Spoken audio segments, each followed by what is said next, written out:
Color red, if you're dealing with me. Light a fire, I'm a sage, negativity.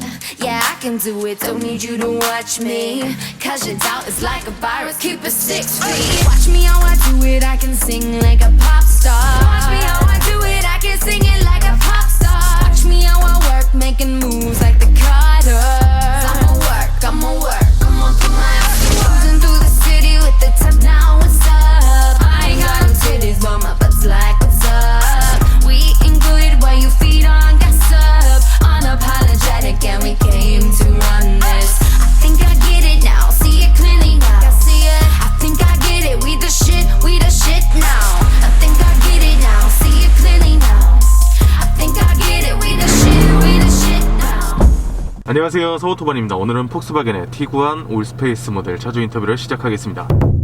32살 김포에 살고 있는 티구안 올스페이스 차주입니다. 출발하시면서 이 차량 소개 부탁드릴게요. 2020년 티구안 올스페이스 차고요. 단일 트림 풀옵션 차량이라고 보시면 됩니다. 근데 이제 이 차량을 만나볼 수 없다고 하셨는데 어떻게 된 건가요? 페이스리프트 모델이 들어오면서 2세대 모델인 지금 모델은 구할 수가 없어요. 이전에 있던 계약 취소권 차량이 나오면 구할 수 있을지언정 지금은 이제 구할 수가 없는 거죠. 오늘 방송은 중고로 고민하시는 분들께 도움이 되는 방송이 되면 좋겠습니다. 그럼 이 차량 타신 지는 얼마나 되셨나요? 2월 27일에 출고 받아서요. 3개월 정도 되고 운행거리는 6,000km 조금 넘었습니다. 바로 금액 얘기 시작해 보겠습니다. 공식적인 금액은 4,970만 원이고요. 공식 할인, 비공식 할인 받으면 3,900만 원대에서 4,000만 원 초반대까지 구할 수 있었습니다.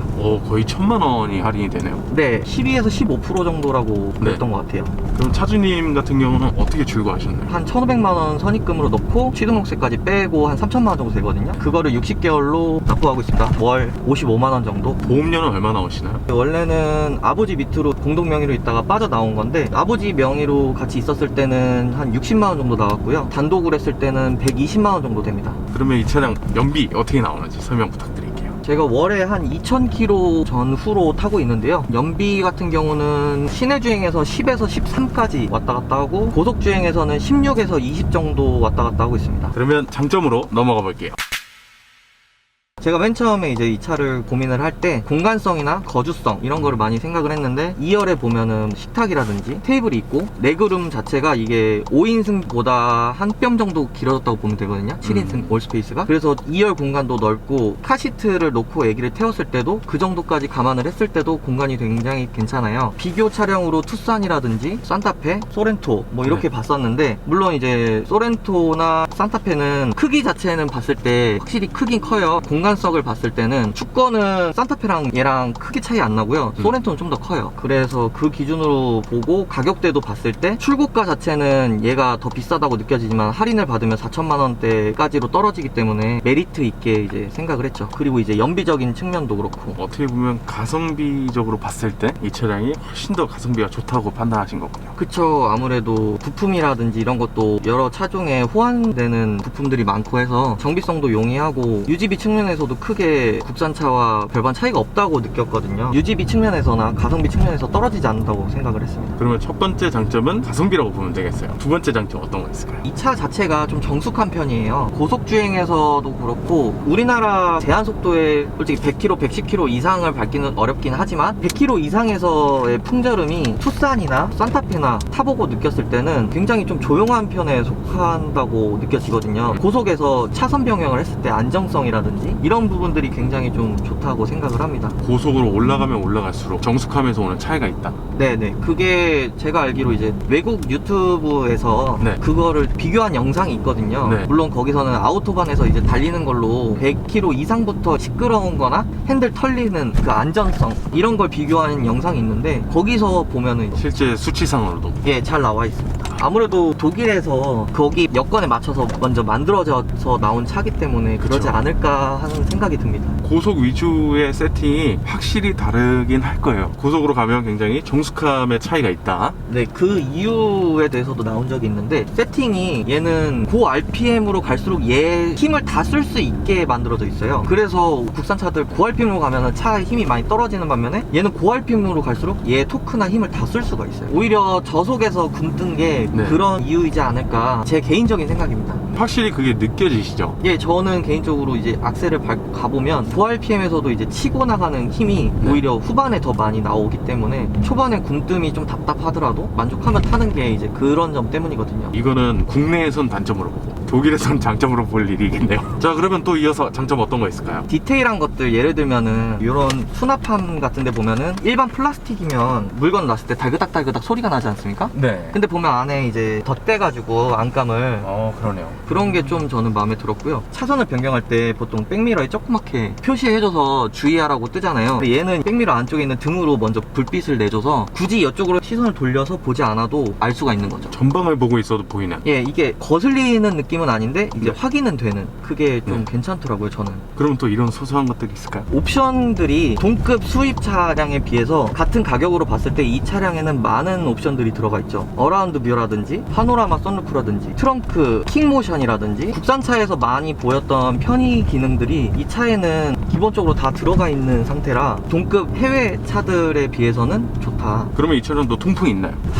그게 단점에서 말씀드리려고 했는데 통풍이 없습니다. 아, 통풍은 없고. 네, 그 다음에 사륜 없는 거. 애초에 이제 이 차량이 일반 5인승 T구간, 4모션, 올스페이스 이런 식으로 나눠져 있고 그 안에 뭐 사륜을 선택한다든지 뭐 이런 게 없어요. 이 7인승 차량에는 뭐 그런 옵션을 선택할 수 없는 거죠. 그러면 단점 이야기가 나오는 것 같은데 단점으로 한번 넘어가 볼게요.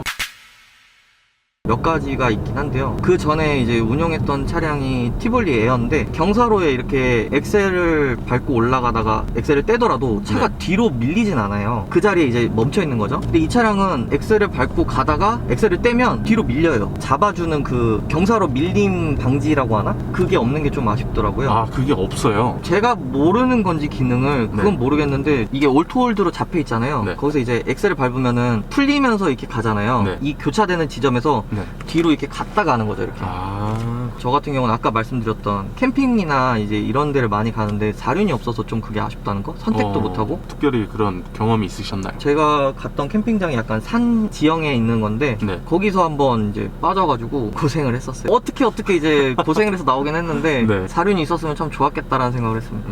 선택을 아예 못한다는 거, 이거는 좀 단점으로 보도록 하고요. 이 실내 거주성이 굉장히 좋다고 하셨잖아요. 트렁크 공간은 어떻게 보시나요? 제가 캠핑을 되게 많이 다니거든요. 짐을 똑같이 실었을 때 이제 다른 차량에는 실어보진 않았지만 그전 티볼리 에어라든지 산타페 DM 대비 저는 더 넓다고 느껴지거든요. 당연히 티볼리 에어보다는 체급이 얘가 더 크고 산타페 DM하고 봤을 때는 비슷한데 막상 짐을 실어보면 얘가 더 많이 실리고 더 좀 실기 수월하다 라는 느낌을 받아요. 레저 다닐 때도 굉장히 만족하면서 다니고 있습니다. 그러면 차박도 해보시나요? 네, 차박도 했습니다. 이게 180도 완전 폴딩은 아니에요. 어느 정도 살짝 경사가 지긴 하는데 어느 정도 평탄화 작업을 해주고 누워서 자는데 아무 지장 없었어요. 누워서 네. 비 오는 날 파노라마 선루프를 열어가지고 비 떨어지는 거 보고 할 때 되게 좋았거든요. 앉아서 생활할 때는 여성분의 같은 경우는 딱 맞겠지만 남성 기준으로 175 정도 되는 기준으로 봤을 때는 약간 머리가 닿는다. 누워서 자는 데는 지장이 없지만 이 안에서 생활하기에는 조금 불편하다. 그러면 저 정도 되는 사람도 차박이 가능할까요? 누워서 자는 거는 가능하겠지만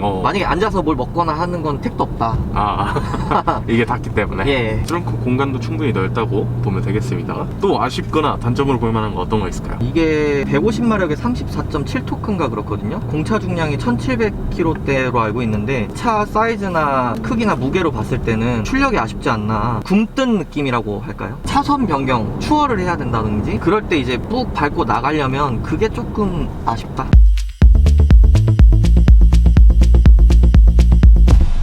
아까 고민하셨던 차량들이 여러 차종이 있으셨던 것 같은데 비교하셨던 차량, 제가 비교했던 차량은 일단 4천만원 언저리로 제가 금액대를 설정하고 차를 봤고요. 그 금액대에 있는 것들은 투싼 하이브리드, 소렌토, 산타페 이런 차종 정도 있었고 가격대로 크기 빼고 한다면 프로모션 받으면 X1까지 있었거든요. 패밀리적으로 봤을 때는 네. X1은 일단 탈락됐고요. 왜냐면 이제 사이즈가 티볼리 에어랑 솔직히 큰 차이가 없어요. 거의 비슷하다고 보면 돼요. 그냥 티볼리보단 커도 에어보다는 좀 작아서 그 부분에서 X1은 탈락이 됐고 투싼이라든지 산타페, 소렌토도 봤을 때 투싼도 이제 그냥 재원상으로 봤을 때는 크기 차이가 별로 없어요. 축거를 봤을 때는 2열 공간에서 차이가 좀 나고 투싼 하이브리드는 이제 2열 폴딩이 완전 플랫하게 되지 않거든요. 어차피 완전 플랫 되는 그런 차박까지 생각을 했었다면은 투싼 하이브리드보다 투싼을 선택했겠지만 그것도 어차피 안 되는 거, 그리고 2열 공간이 작다는 것 때문에 투싼 하이브리드도 빠졌고, 산타페도 심지어 겉에 크기는 큰데 네. 축거가 얘보다 짧아서 그것도 탈락이 됐고, 그럼 최종적으로 소렌토랑 이게 남았었는데 프로모션 받고 기타 옵션적인 걸 보니까 이 차가 더 낫겠다라는 생각이 들어서 선택하게 된 거죠. 이 차량 타고 다니시면 주위의 반응 어떠세요? 우리나라에서는 인식이 독삼사 미만 잡 뭐 이런 느낌이 강해서 벤츠, 아우디, BMW만큼의 그런 와, 차 진짜 좋은 거 잘 샀다 이런 뉘앙스나 이런 말은 못 듣긴 하지만, 그래도 국산차가 아니다 보니까 사람들이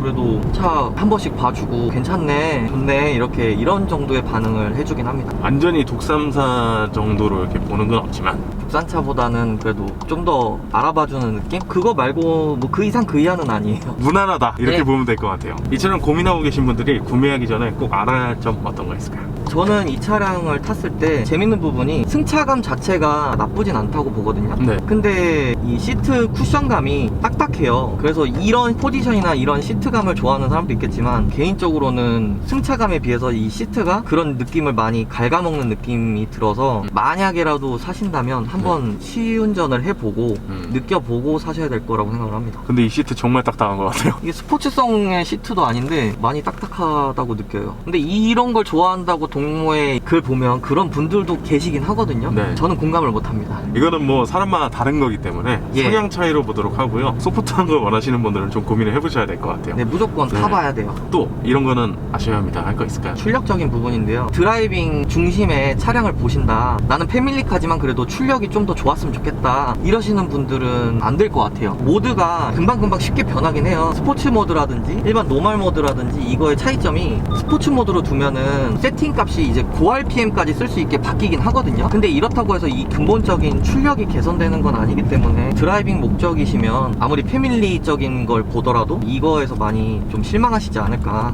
그런 생각을 합니다. 정리하자면 이 차량은 그냥 패밀리카네요. 그쵸. 예, 느끼기에도 그렇고, 제가 중점적으로 본 것도 다목적, 가족들도 쓸 수 있고, 제가 뭐 주말엔 여가도 즐길 수 있는 그런 차량으로 고른 거기 때문에 그렇습니다. 딱 5030에 맞춘 도심형 SUV로 보면 될 것 예, 같아요. 맞습니다.